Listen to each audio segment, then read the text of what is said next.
I wanted to break it down, but I guess break it into three parts at first: the sales side of things, and then the personal growth, and then the creative side. But now, what I'm hearing you're saying is that you've always had this creativity flair inside of you, but you never really tapped into it because you've always thought that maybe it's not innate or I have to go out there and get lessons. But then you were attracted to, I guess, your first partner, right? Or Mhm. your partner that he was an artist. It was like the universe is trying to say something to you. I Right. almost felt like that.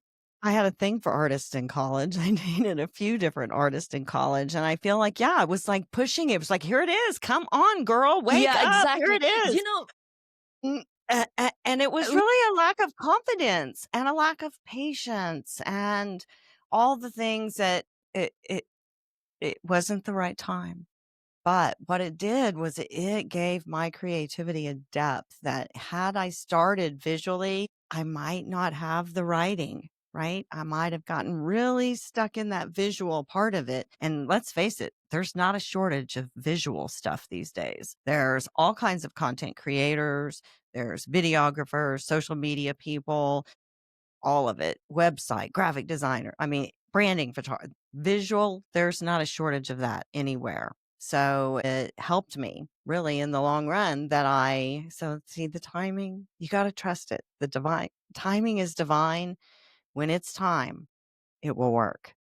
If it didn't work this time, this is not the right time. You just have to accept that. And there's a lot of things that kind of go into that. And whether or not your vessel's ready physically to be able to handle that blessing. What if your blessing requires you to work 50 hours a week for the next 6 months? Are you physically capable of holding that blessing and doing it? Do you have the stamina for it? Do you have the emotional fortitude it takes to do that for 6 months?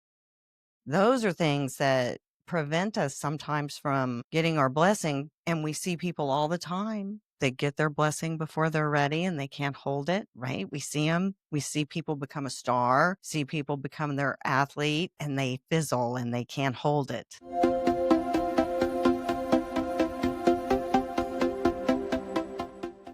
Welcome to your Wordless Podcast, the space where we redefine success, self-worth, and transformation.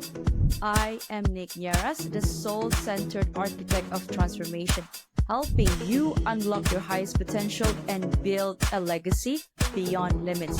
Now, whether it is self-mastery, career breakthroughs, or wealth creation, this is where change begins.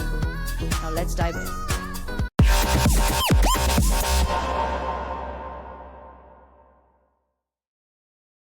are you stuck in a job that you don't love, feeling like you're meant for more? It is not in your head, it is in your soul. I am Nick Nieras and I help high achievers like you break free from burnout, rewire self-doubt, and build a life aligned with purpose through coaching, hypnotherapy, and soul activation. Because let's face it, real wealth isn't just about money, it is about a aligned and happy heart, mind, and soul. Now, remember, you are worthy and you are enough. Let's transform your life together. Visit www.thenicknieras.holisticlifestyle.com to begin. What was it like growing up as Debra Bowers?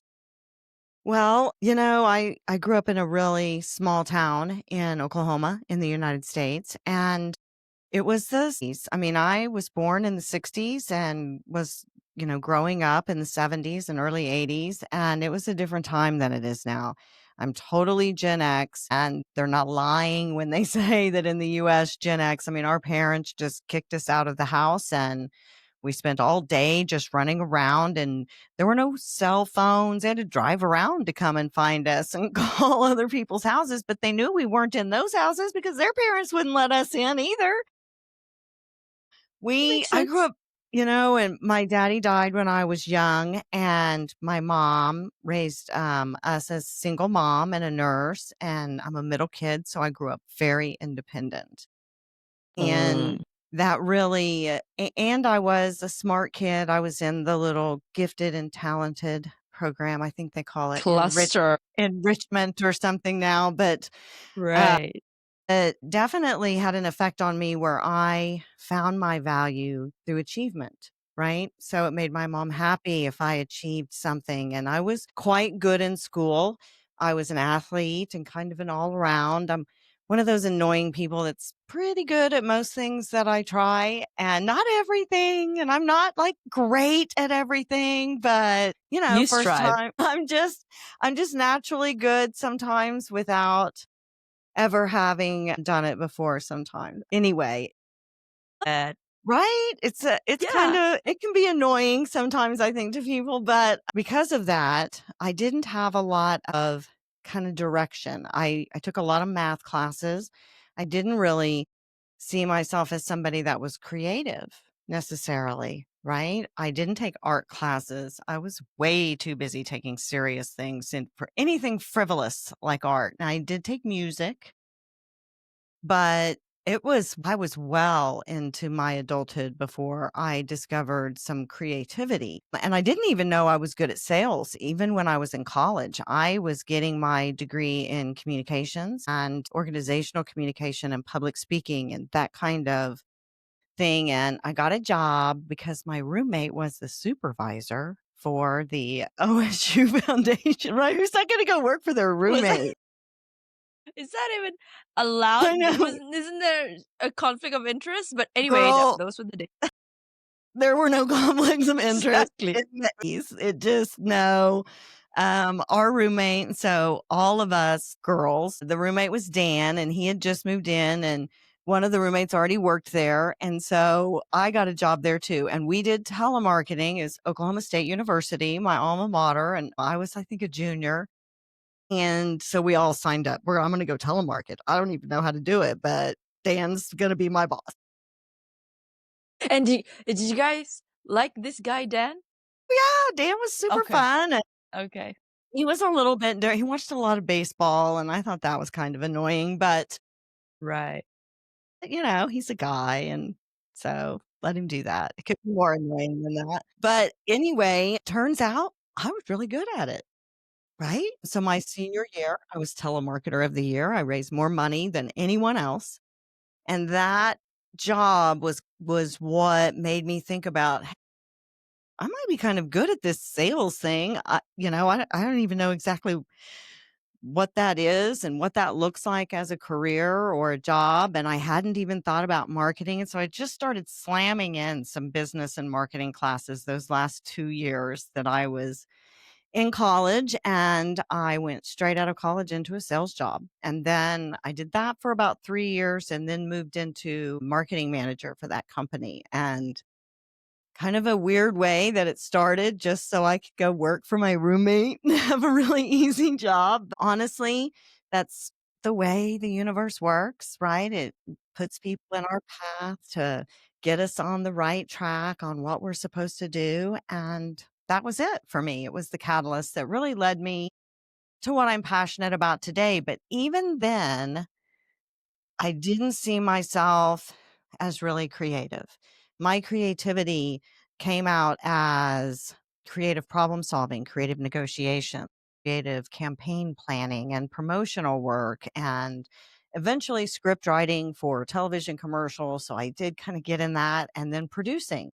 So I had all kinds of great ideas on how to figure out how to make something work that we wanted to do in a TV commercial. Wasn't until and so great, ideas for funny campaigns, but I never created any of the work product, any of the ads themselves. And it wasn't until 2020. I was in my 50s. And I don't know why, but I had this great desire to paint. Like, I've always been a big art lover. I go to museums and all the new cities. In fact, I just went to the Dali, which is a Salvador Dali museum in St. Petersburg, Florida, of all places. And I had Wow. about 25 years ago. It was a different building then, and it's magnificent. So I love to find little, like, why is that there? That's such a weird place for it to be. So I always loved to check museums. My first husband was an artist. I've always loved art, but I never took lessons. I never attempted to do any of it. And I'm not a graphic designer. And so to make ads, you had to be an illustrator and all the things back then. The Hmm. software was different. So in 2019, I started kind of messing with some photography and editing photography in an artistic way, some pop art stuff. And then in 2020, during the shutdown, I just had this desire to paint. And I wanted to paint my oldest daughter, my biological daughter's face. And I have no idea why I would think I could even do that because I've never had a class. I can't sketch, I can't draw. If you needed me to draw something right now, I might not be able to do it. But I found a photo that I had done some pop art kind of stuff too. And I thought, I'm going to paint this. And Oh, so right. sweet. And I did. I painted it and I painted her face and it looked exactly like the photograph, her face. But the rest of it, the hair, the background, no idea how to do. I don't know how I could paint the face. I could just do it. I could just do it. It was weird. And so I had to practice, like I painted the face perfectly kind of the first time, but everything else I painted over white like 5 times except for the face to try to figure out what I was going to do. But that gave me confidence. And now I love to paint. I've been working on a painting. I'm still very much an amateur because I don't have tons of time to spend doing it. But it's one of those things I just can do it. But I make all my own ads, all my print, all my social media, all my cover, everything, all the graphics. I do every ounce of it myself now. It hasn't been that long, right? So okay, you no Canva in between? No, I use an Adobe Express. I've never Right. used Canva. It was Adobe Spark when I first started using it, and now you can edit video and everything in it. And you can convert to print and do all the things. And I love designing in it, and I've done it for a while now, and I'm good at it. They converted it over to video, and so I made my own trailer for my show. And folks, when I tell you, I have no training. That is not a skill that I just have, right? I mean, it's just not Yes. something that I went to school and learned how to do. I just already knew the ins and outs of the software itself, and the video worked really similar to that. And so the universe just blessed me, and it was part of my confidence builder when I brought my show in house and became solo host. It was a really big deal at Now the I beginning of know. the I year. remember. Yeah, I It was a remember really why big we deal. had those difficulties. Yes, yes, yeah. Yeah. And I am Because you brought it finished in-house. recording season 3 now. So I'm about to start recording season 4 and I'm back. I'm still in my home studio that I'm in today. And so it was a blessing that that software developed at just the right time to give me a little bit more confidence. But it took me, I don't know, 54 years to find my artistic creativity in in a way, in a visual way, right? I was script writing and all kinds of creative promotional things, but I didn't have that visual aspect of it yet. And now I do. And it really has helped me understand better marketing aspects and have a little bit more control, but really stepping into my own creativity because it is what makes me special is my creativity and my ability to really tune in and I've worked to get my mindset, but my creativity is something that I naturally have and it makes me good at lots of things. So it makes me good at script writing. It makes me a good manager. I have creative ideas. It makes me good sales coach because I can always come back with something create. So that creativity developed in a non-visual way. And I think that has served me really well throughout my career, honestly. I wanted to break it down, but I guess break it down to three parts at first: the sales side of things, and then the personal growth, and then the creative side. But now, what I'm hearing you're saying is that you've always had this creativity flair inside of you, but you never really tap into it because you've always thought that maybe it's not innate or I have to go out there and get lessons. But then you were attracted to, I guess, your first partner, right? Or Mhm. your partner, that he was an artist. It was like the universe is trying to say something to you. I Right. almost felt like that. I had a thing for artists in college. I dated a few different artists in college. And I feel like, yeah, it was like pushing it. It was like, here it is. Come on, girl. Come, Wake yeah, up. Here exactly. it is. You know, And And it But was we really a lack of confidence and a lack of patience and all the things that it wasn't the right time. But what it did was it gave my creativity a depth that had I started visually, I might not have the writing, right? I might have gotten that's true. really stuck in that visual part of it. And let's face it, there's not a shortage of visual stuff these days. There's all kinds of content creators, there's videographers, social media people, all of it, website, graphic designer. I mean, branding, photography, visual, there's not a shortage of that anywhere. So it helped me really in the long run so see the timing, you got to trust it. The divine timing is divine. When it's time, it will work. If it didn't work this time, this is not the right time. You just have to accept that. And there's a lot of things that kind of go into that. And whether or not your vessel's ready physically to be able to handle that blessing. What if your blessing requires you to work 50 hours a week for the next 6 months? Are you physically capable of holding that blessing and doing it? Do you have the stamina for it? Do you have the emotional fortitude it takes to do that for 6 months? Those are things that prevent us sometimes from getting our blessing. And we see people all the time that get their blessing before they're ready and they can't hold it, right? We see them. We see people become a star, see people become their athlete, and they fizzle and they can't hold it. They're not ready yet. But they got it and they couldn't hold on to it. So I think all of that's really important. And when we get rejected, we should rejoice. Because if we hadn't have gotten rejected, we might have stepped into something that delayed our true blessing and true path even longer. Every time I've forced something, I've regretted it. Not really regret, but it's been problems, right? It's never been easy when you're forcing something. It's not supposed to feel like that. If it feels forced, then you're forcing yourself to go in a way you're not supposed to go. And I think that's true in sales. It happens all the time in sales. I will have a client or an employee in my past come to me and they will be bringing back this prospect. That prospect is not a deal. It wasn't a deal last month. It wasn't a deal the month before that. But they want it to be and they don't want to let go of it because it feels bad to let go of this thing. If I could just do this and fix it, then I could have it. That whole fix it that mentality. fixing one, yeah. Right. I need to fix it so this isn't a reject. And I would rather do that and mull that over and wallow in the victimhood of that not being a deal. Whether you feel like a victim or not, that's what it is. It's scarcity mindset. So rather than go out and go prospecting and get another one, right? Let go of that because that deal is gone. It's gone. It's not a deal.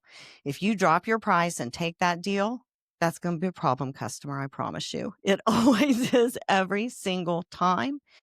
Somebody drops their price and they say, I feel like I need it. I need the money. I need it for whatever reason. I'm going to do it. It always turns out to be an issue because that customer's not meant for you.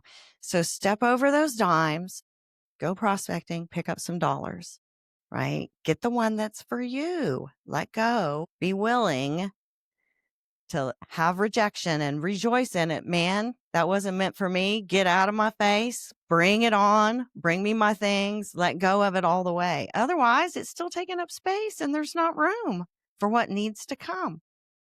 So that's very true in sales. That's part of the mindset training for sales is understanding that what's meant for you is always for you.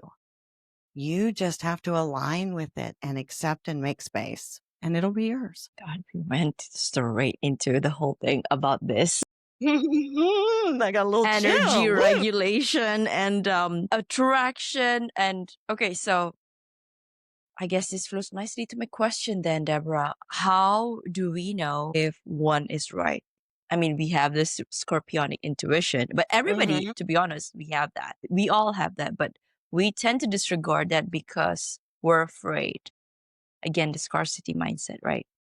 Right. So now you've lived through so many experiences. What were your firsthand, I would say, examples of this coming out to play? And had you followed and had you not followed, do you think things would have been different?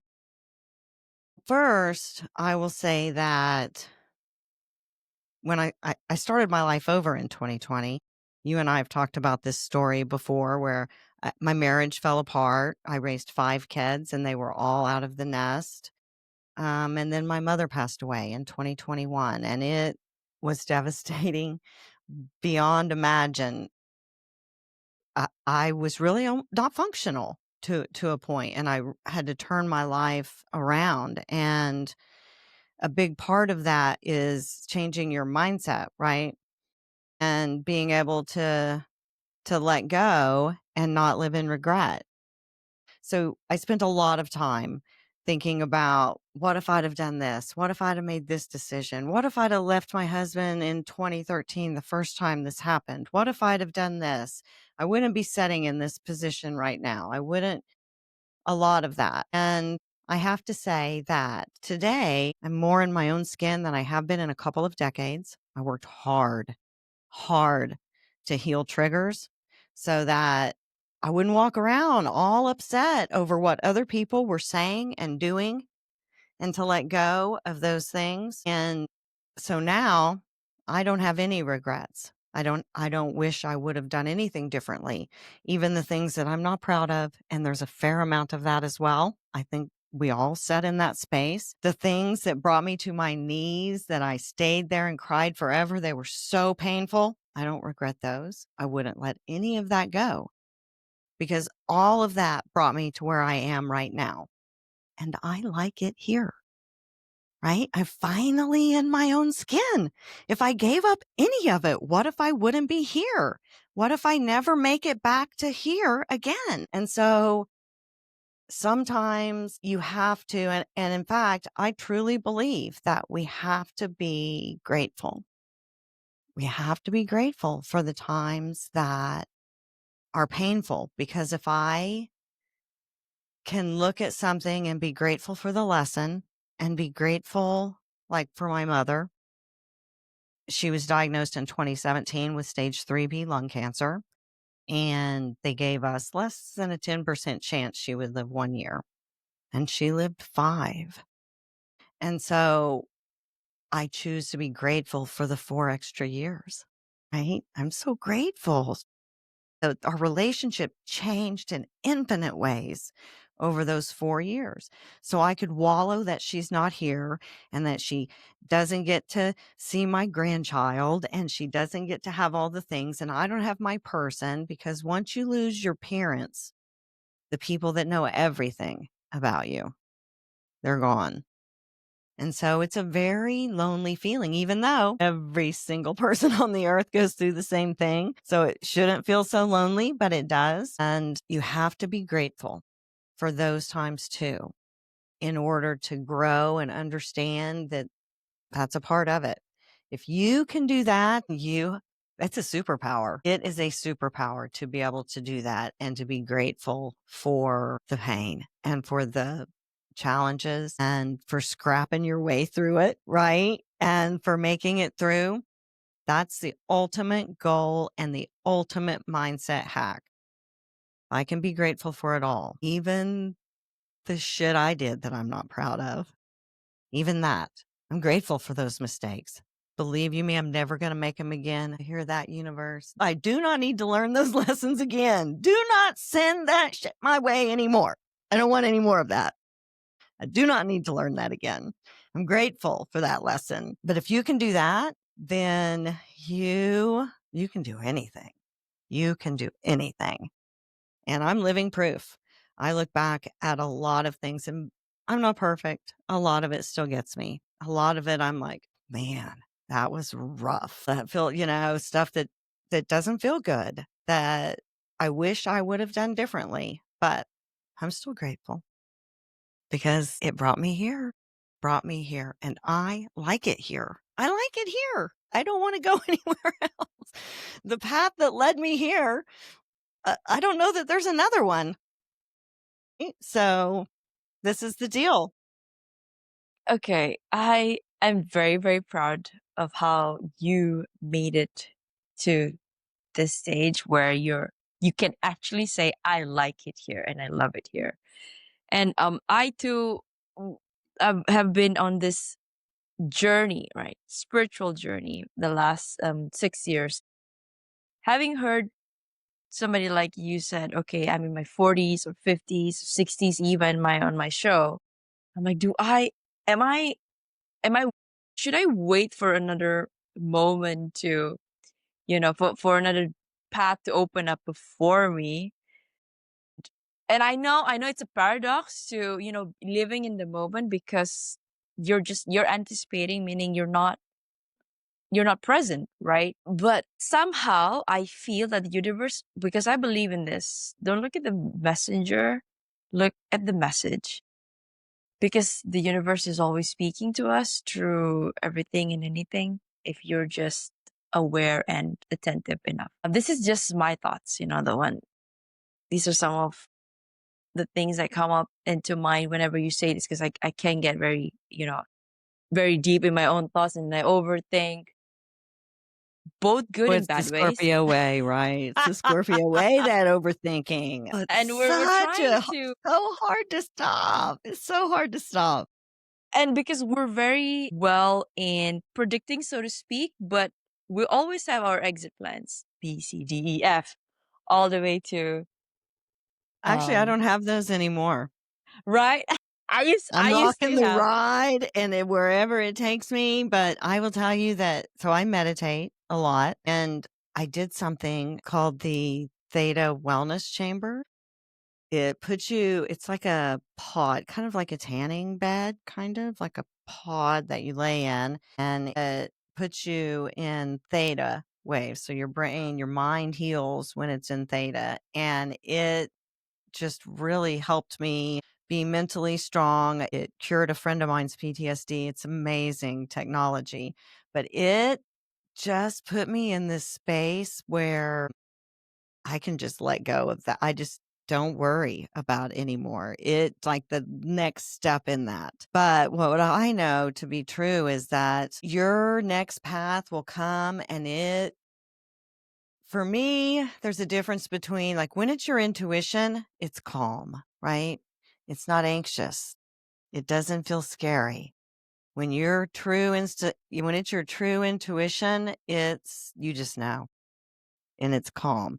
It's like when think your boyfriend's cheating on you, and yeah, right, and you're usually like, correct. Yeah. I just know it. I just know it. And they're all wound up and upset and anxious and freaking out.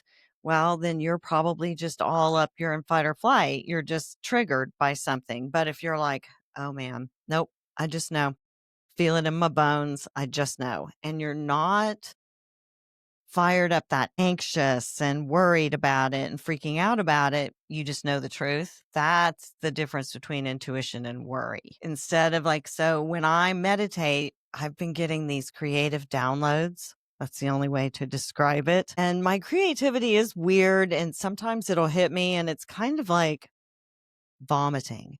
It just starts coming out and it's unstoppable and I can't stop. So the little tip of, oh, just write it down and put it in your Yeah. little idea No, jar. Oh no, me, I I'm can busting never. Yeah. that jar. That jar's knocked out of the way. Get out of my way. I don't have time to write anything down. Exactly. And the last time it happened, I've got a big project I'm working on because of one. And I was seriously on my hands and knees in my office with a whiteboard, just writing furiously when it came out of me. So if you can get to that point where I don't care what it is, just take me on my path, and anyone that isn't aligned with getting me there, just remove them from my life. And when you say those words and really mean them, man, don't be surprised with some people that will treat you really crappy and make you cut them out of your life, even people that you love, family members. Because before, when I would say it, I would say those words lots of times when I was meditating and doing mantras or positive reinforcement, please remove things from my path that don't serve my goals and all the things. But always in the back of my mind, you have that, oh, but not this person. Oh, but not that client. Or, right, that little, oh, I hope it's not this. But the month that I let go of all of those, the little, like in marketing, the big print giveth and the small print taketh away, right? All of the little restrictions are at the bottom. Yes. Yes. So, Fine prints. Okay. yeah, the fine print taketh away. Yes. It's kind of like that. And as soon as I let go of that fine print, those little things, then man, people started dropping like flies out of my life, once that happens. But look, what does that do? That makes room for your blessings, right? Like I had this one person who always problems, and it's a family member that I love dearly, but always problems, always dominating my headspace, just, me using it up for stuff. And that's just not for me. And it doesn't align. It makes me feel uncomfortable. And this person treated me horribly after That prayer. I let go of all of that. And so now I don't have that negative energy, and it holds you back. It keeps you in a place like an anchor, right? It's anchoring you to a timeline, to a frequency, to a level, keeping you from that personal spiritual growth and uplifting to the next level where you can get all of your blessings. You've got kind of like this albatross hanging around you, which is unfortunately people, things, jobs, whatever it is that are not aligned with your future, that aren't supposed to go with you into your future. And so you've got all this stuff hanging on, and your vessel, you can only hold so much, right? You can only do so much. I can only have so much headspace, so much personal bandwidth available. And I don't want to spend it dealing with somebody else's bullshit, right? If I'm doing that and it's dominating all of my time, days out of my week, I end up with a conversation about somebody else's problems that they never want to change, for example, then now I don't have that headspace available to generate the energy I That's need, right. that energy bubble, the momentum, the energetic momentum, not advertising momentum, because that comes later. Got to make it first. I've got to have that momentum. And you can't build momentum if you're dragging a bunch of weight that's trying to, like a tug of war, to pull you back down to where you were. Because once you start changing and elevating and doing new things, there are people in your life that don't want you to go. They don't want you to change. They want you to stay where they're comfortable. I'm comfortable with you being here for me and doing this for me all the time. And now that you've started this, you're not available to do those things anymore. And the answer is exactly. That's exactly right. I'm not. That's a good thing. I'm not. And that's a good thing. I can't be that and reach my own goals. At some point, you have to let go of helping and saving somebody because you're preventing them from solving their own karma. Oh my God. Oh my I God. saved you too many You're times. just You're not reaching your bringing own soul some goals, dust. right? Don't Like, stay over there. Let me come over here, and you can take all of that, and it all comes back into sales, right? Let go of those clients. Let go of them that are dominating all of your time, keeping you from prospecting, keeping you from going out and getting those clients that are going to head you towards your goals, whether that's your own business that you're selling, whether you're selling for somebody else, whether you're selling yourself at a job, right? You're at this job you're too scared to let go of, but you're unhappy. That's not the place you're supposed to be, or it wouldn't suck, right? Because like I said, I like it here. It doesn't suck here, right? So there's a place for everybody out there that doesn't suck. If you're somewhere and you're getting up every day and you're thinking, I hate this, this sucks, then guess what? You're not on the right path, and you have to let go of something to make space. That change is hard. Our brain wants to stay where it's comfortable. That's why people stay in horrible, abusive situations, because that's what we're used to. And we think anything else that has us on alert, we might be excited, but that's a real similar physical feeling to anxiety and fear and stress. We're just not used to it, right? So you just have to, which stress do you want, right? I want the good. I want the new. I want to find, I want to explore. I want to see the rest of it. And once you step away from all the media and all the expectations and believe, you're in your sales room, for example, and you see Nick over there is at the top of the board and dang, how does she keep doing it? I can be envious and I can be jealous or I can think that you're getting some kind of special treatment that I'm not getting. Or I can say, how can I get some of that? I need some of that good energy. I need some of that to rub off on me. I need to jump on that bandwagon. I need to excel her forward because that'll push me forward too. I'm going to support her. I'm going to talk to her. I'm going to collaborate with her. I'm going to be on the good end of that. That's the mindset change that you need to be able to collaborate. You are competitive. If you're in sales, like I'm competitive. I was an athlete. I'm competitive. But I don't want that person to do poorly. I don't want to beat them in that sense. I want to do well. I want to do better than I did last time. And so rather than look at them with envy and think they're getting something and I deserve that and why am I not getting it? I'm like, I'm going to get me some of that. I'm going to see what they're doing. I like it. I'm going to associate with them. I'm going to be around people that are like that rather than with the people that are complaining that somebody's getting special treatment, or we all kind of have that womp womp kind of feeling sometimes when we're not doing well. Whoa, it's me. So you can let go of that and say, whatever they're doing, I'm going to go be around it. So it gets off on me. I want some of it. I don't want to take it from them. I just want a little bit of it to get on me, some of that magic that they've got going on. And I think that's a very healthy way to be around everybody. You see somebody And doing well.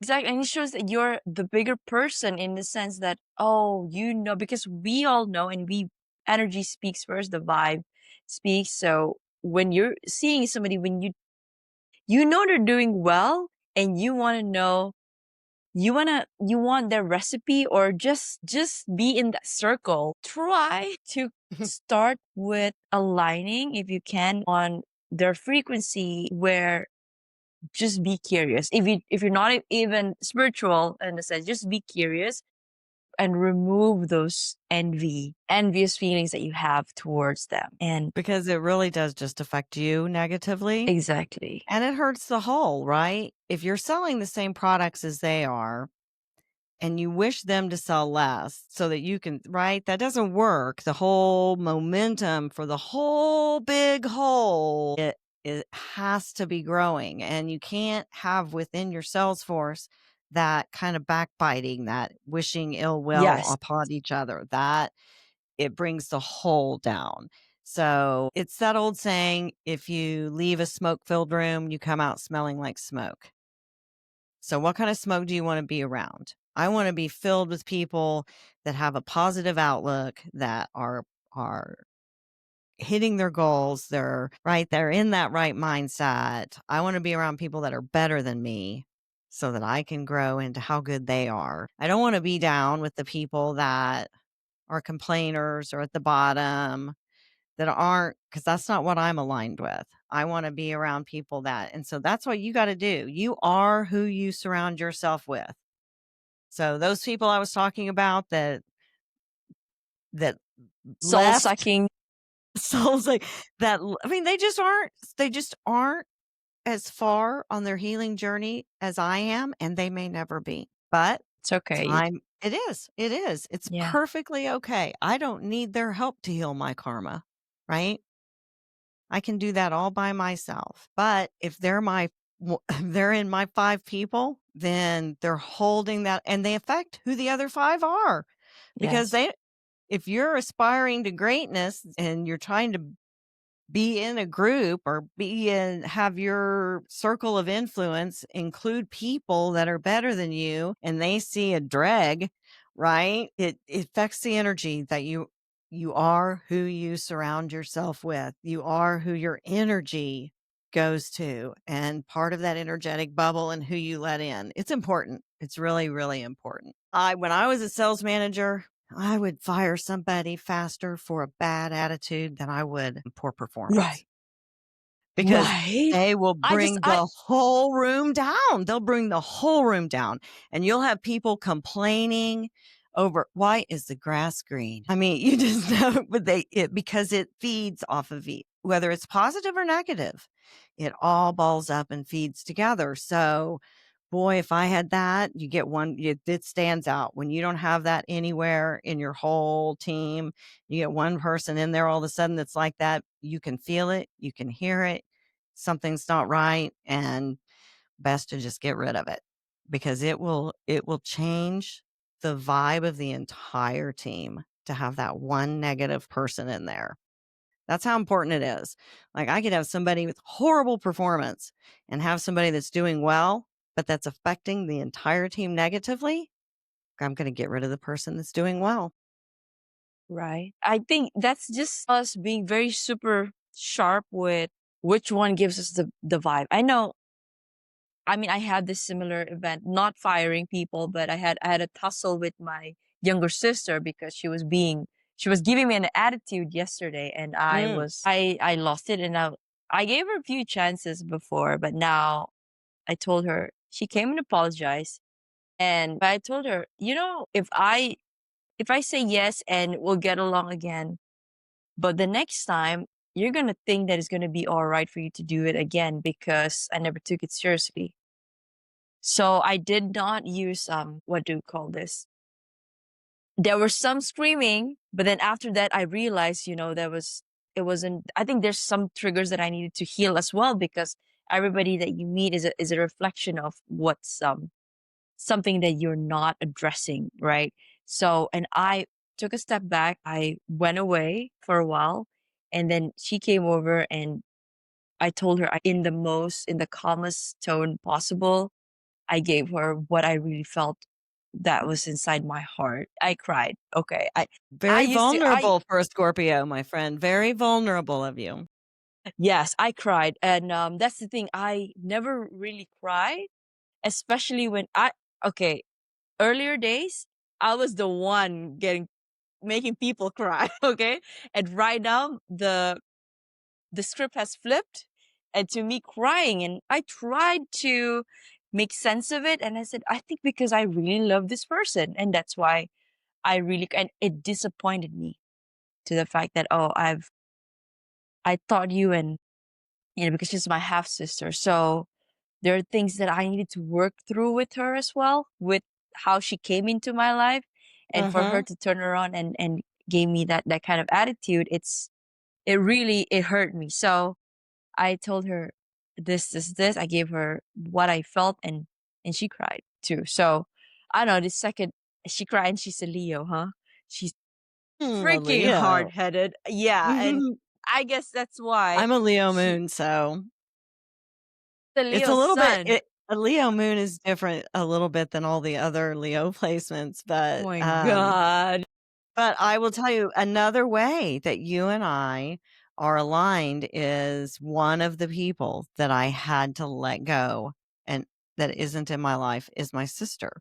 And she's a sister that I grew up with, and I love her with my whole heart. I want nothing but goodness and blessings for her, but I cannot have her in my life. She screams at me, and I don't have and blames me for things that aren't my fault. And she just is her glass is half empty, and she's not growing and fixing any of those things. Well, hopefully she is. I don't know. I'm no contact. So, but I wish her only goodness and happiness, but I cannot have her in my life. So again, it's kind of a similar situation in that it's that close of a relative, but that's how important it is.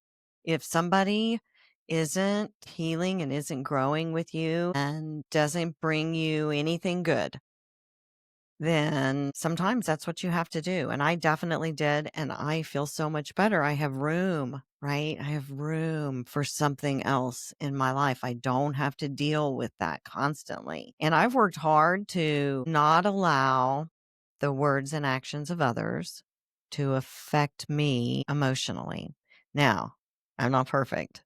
I still get it. I can talk myself down from it though. And that is really from Sadhguru. That lesson was a big focus of mine, which is no matter what chaos is happening around me, this is me. And I'm not giving that power away. We only truly have power over our thoughts. People can make us do things physically.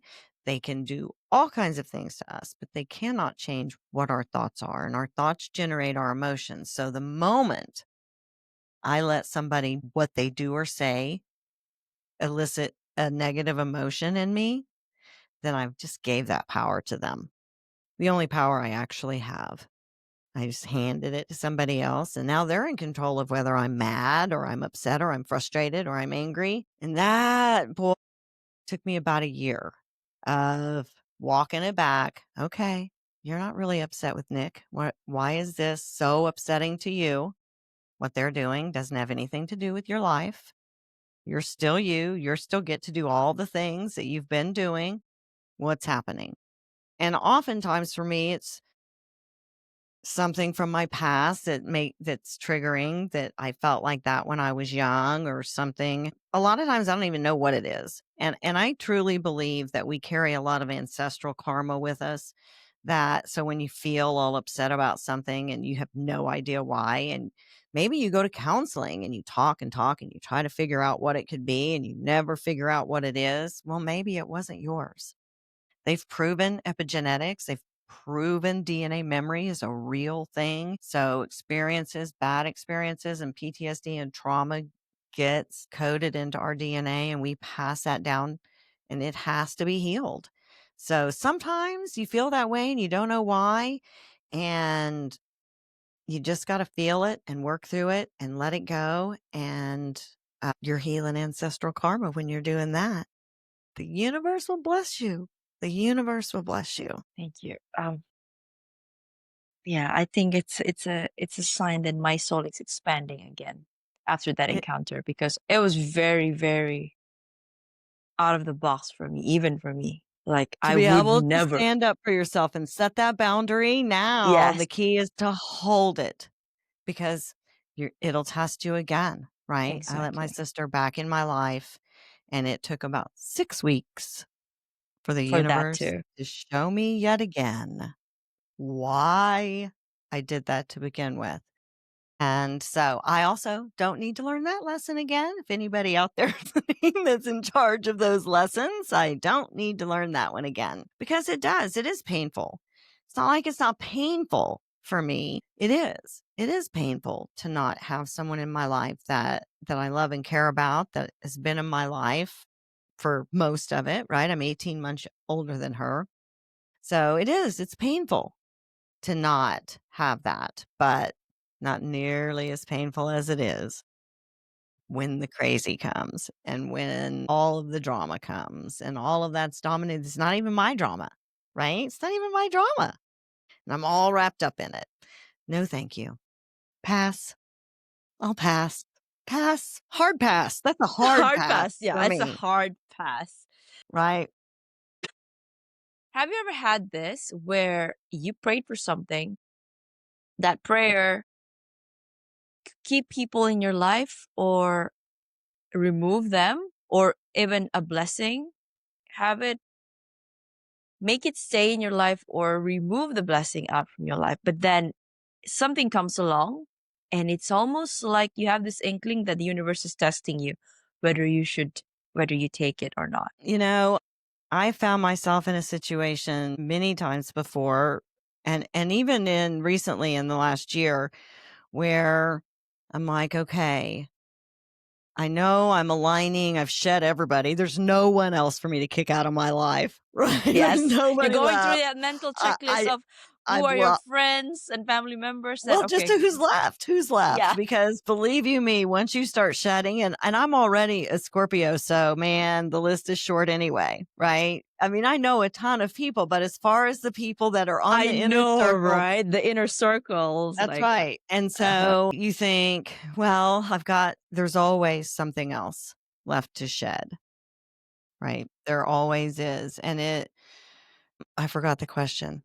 I got off on the funny. The You're asking for something, but then it's Yes. universe is giving you an inkling.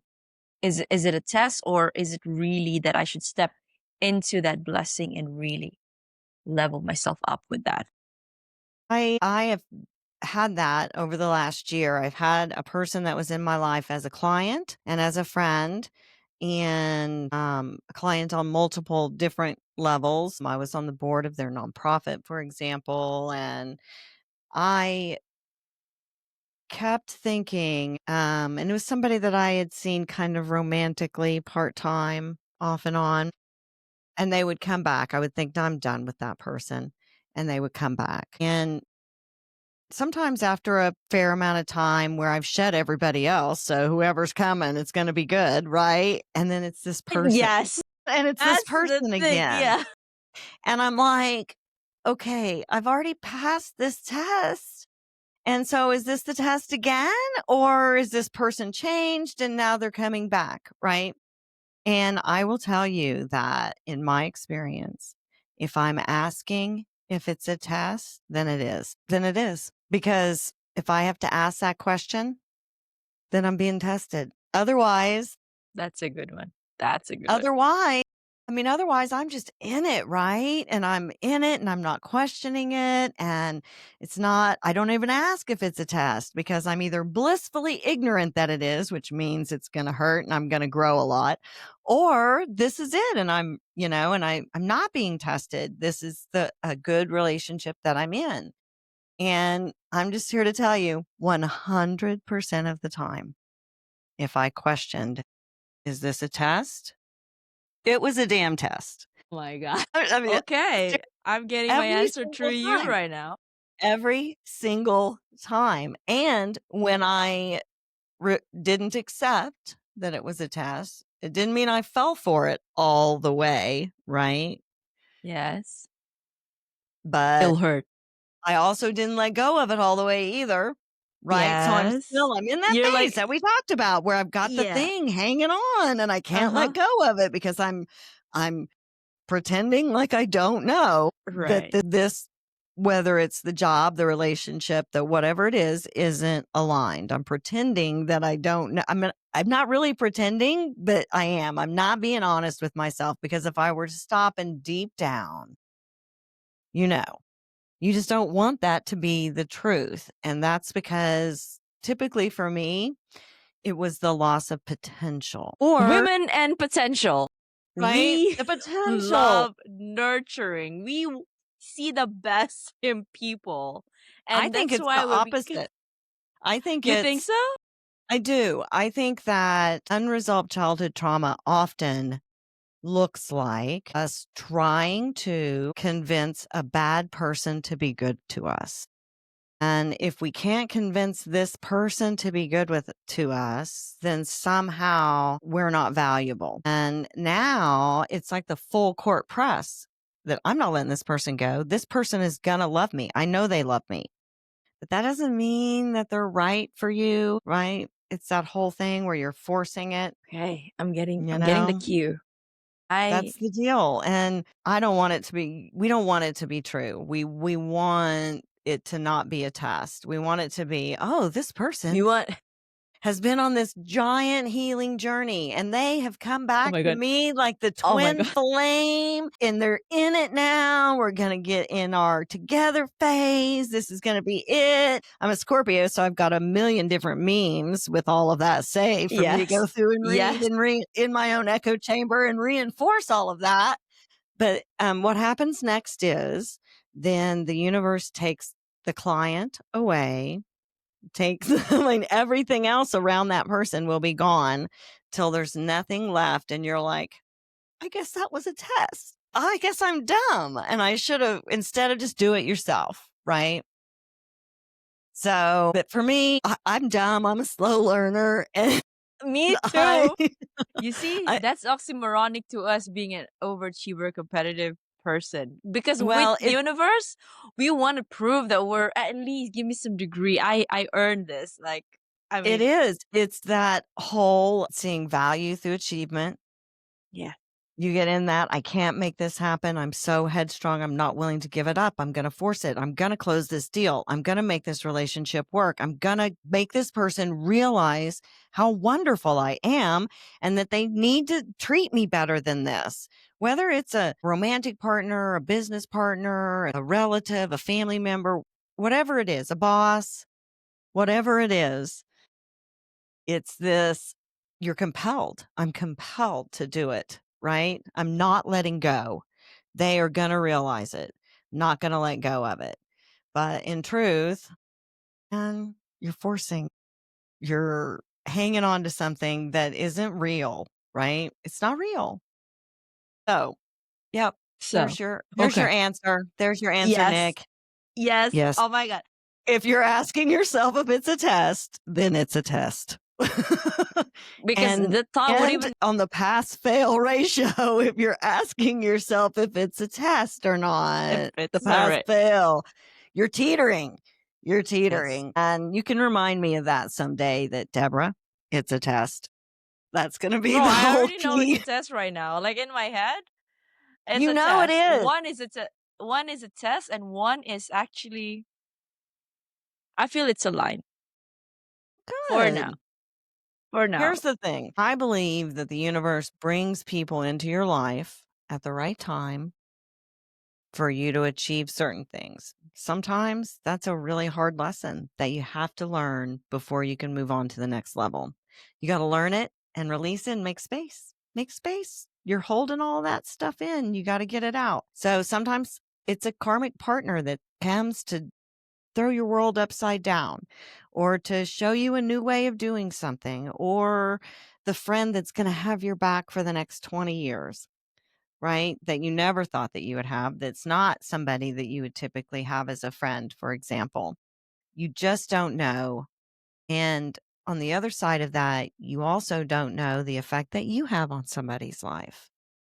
And of course, I'm older than you, but I have had people that I grew up with even. I had a friend and he came up to me and said, you changed my life. And I was like, when did I do that? I have no memory, but I had this conversation with him one time that he was struggling and he was like, and it just made me realize how important I am and I was like in my 20s. I don't even remember the conversation. I don't even remember the conversation, but he has been in my life since I was a child and he and I are friends. And so I can see that I really believe those things about him. And I did back then too. I probably just spoke some Scorpio truth to him, right? But it changed his life forever. He's a nurse anesthetist and he has done fantastic things with his life. And partially because of some random conversation that wasn't random to him, but that I don't even really remember. But it had that dramatic of an effect. So we come into people's lives, even if it's for a brief moment, and have an impact on them. So trust that part of it and welcome new people that are different from you into your life and learn from them. And you will see those connections turn out to be important, if not now, later. Bring it all in. That's Thank you, right. Deborah. Okay. Mindful of the time, 11:05 right now for you. A few more questions. Talk to us about what's exciting for you right now, your current project. I am working on a big project. Probably will not be fully launched to the public till closer to the beginning of the year, but it's part of the big creative download that I had while I was meditating after I had been doing the Theta Chamber. And it's going to be really big. It is mindset training for sales. It's an online program. It's got a cool toolbox with it to give you all the tools to make it through all the stressful stuff that happens.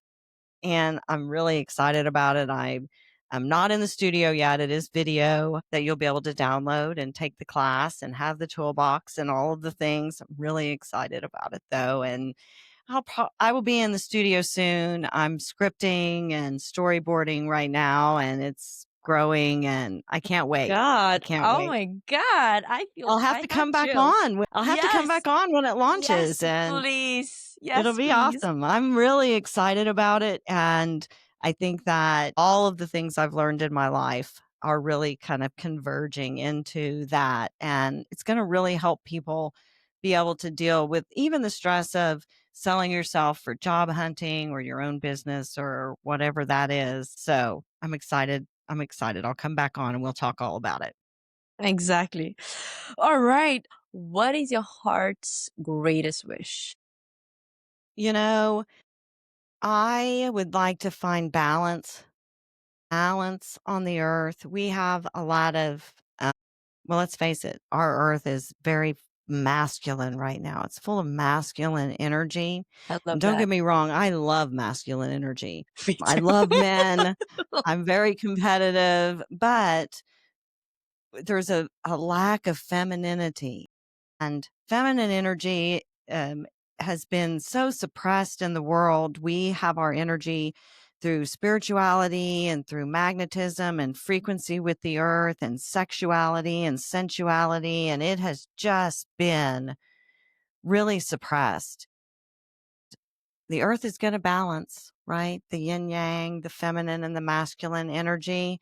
And if you look, you often hear in America about the demasculation of men, and that gets blamed on feminism when frankly then the exact opposite is true, because we are nothing but a speck of dust in the life of the earth, and Mother Nature is always going to win. So if you suppress feminine energy in its natural way, the earth is going to find it to balance it somewhere. So there aren't very many places to go find that.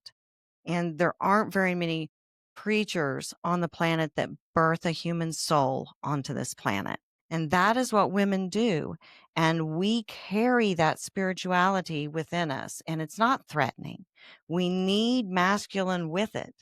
I think that there is a misconception in the world about women want to take over and they want to suppress men.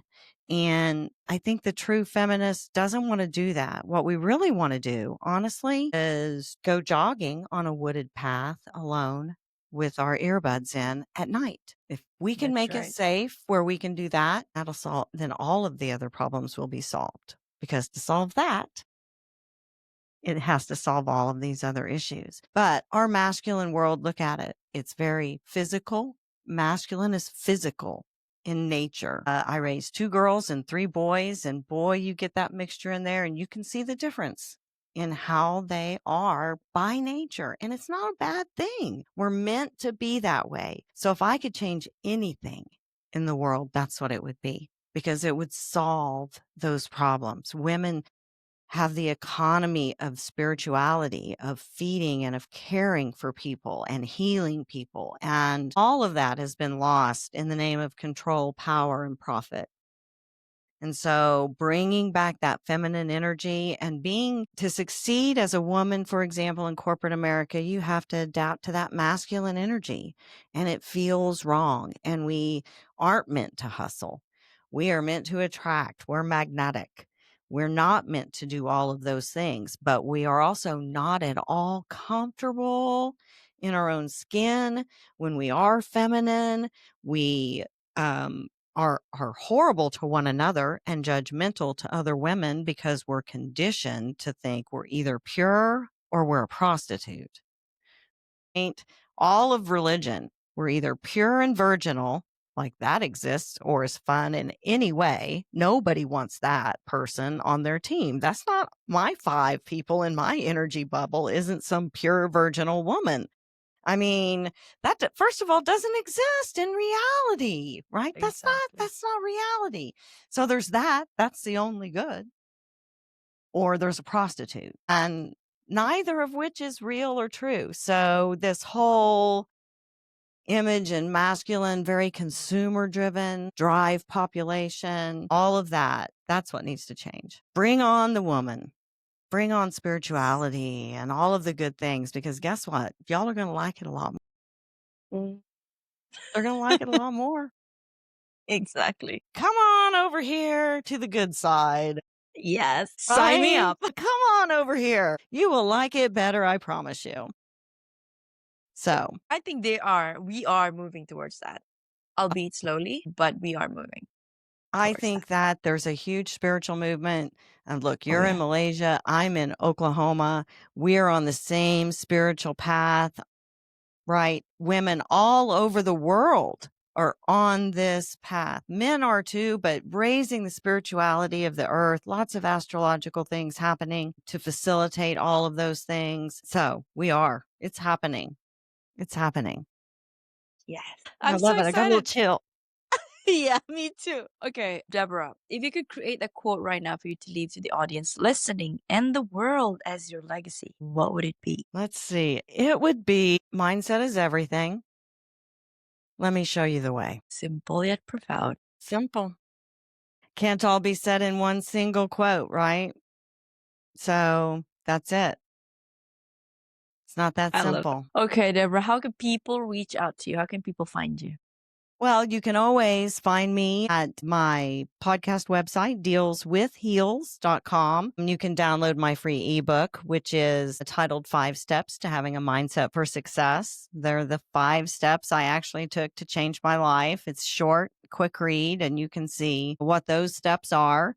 From there, you can also be on I have an advertising agency, so that website also, and you can connect with me on pretty much any social media platform. Being in advertising and marketing, I have to be on them all, but LinkedIn is the best, probably, to get a hold of me professionally that way. And I'll give you links for all the show notes for all of those things.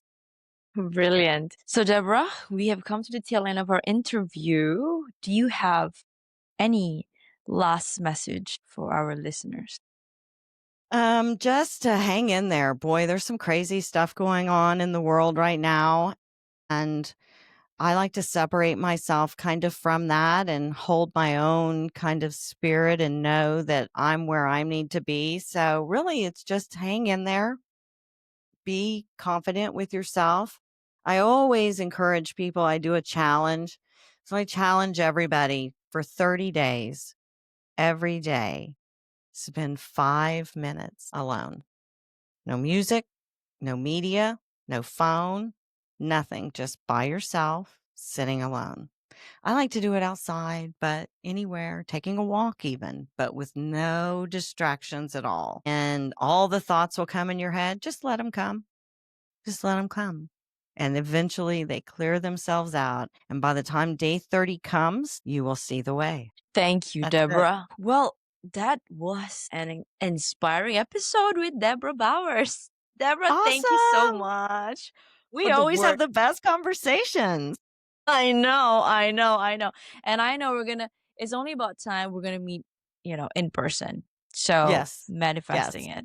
Yes. She's everybody, you hear her inviting me to Malaysia. That's what she's doing. Yeah. I'm inviting you. Come to Oklahoma. Which You can come and Oklahoma stay with is me. which one? Oh, Oklahoma is in the dead center of the United oh my God. States. Okay, But we are landlocked here and it's hot right now. So it's is going to it? be hotter. Okay. We're in the middle of summer, but we're right above Texas. Texas seems to be something that people know kind of where that is. And Oklahoma is the state that sits right above Texas, but it's in the center of the United States. So, I mean, if I'm in the States, I would probably because I've visited West and East, so why not this time well, Center? we can meet somewhere. I'll meet you there, right? But Brilliant. Okay. We'll all we'll right, make a plan for sure. we will. We will. It's All right. now it's recorded. We've said it. Oh yeah. Shoot. Now it's Yes. out. It's in the ether. It's got to be done. It's got to be done. Well, all right, Deborah, you have a great evening. You are fantastic. Your soul is just impeccable, and I learned so much from you. Very inspirational. Thank you for the work that you do. You're so welcome. It's my pleasure. I'm so grateful to be on the show. I can't wait to come back.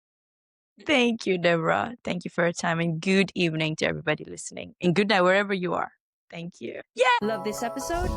Now, transformation doesn't end here. Head on to @holistic.lifestyle_with_Nick. That is on my Instagram. Or head on to my website, www.denigneras.holisticlifestyle.blog for more info on my coaching framework, which is the worthy, authentic, and abundant framework, digital guides, and my upcoming events such as retreats and master classes and workshops. Now, I also do intuitive readings where we get to check on your soul path. And if you're also wanting to check on your energetic alignment, I have done that too. And I offer that kind of services. So, my question to you is, are you ready? Because I am. Let's make your moves. Good evening to you, Deborah. How are you doing today? I am fantastic. How are you? I'm doing great. I'd like to say thank you to you for, well, coming onto my show the last time I was on your show. And I would love to pick your brains on what it means to be good in sales, but at the same time, infusing our feminine energy into it. Because I believe, gone are the days I feel that we should go, go, go, hustle, hustle, hustle, especially for females. So I'm excited to have this conversation with you. I'd like to introduce you first to all of our Okay. listeners, and then we can get right into the nitty gritty of things. All right. I'm down. All right. So, hello everyone. We have Debra Bowers here with us. Debra is a sales and marketing expert with decades of experience in all forms of sales, advertising, and marketing. Now, she specializes in creative strategy, creative marketing plans, brands, and campaigns that drive business and sales mindset coaching. Her spiritual healing journey has been crucial to her success. Now, she is committed to sharing her struggles and helping other women develop emotional strength and confidence. Now, she's passionate, obviously, about women's issue and hosts a podcast titled Deals with Heels, where female entrepreneurs thrive, where she discusses marketing and sales strategy, mindset, and personal growth. Wow. Welcome to the show, Deborah.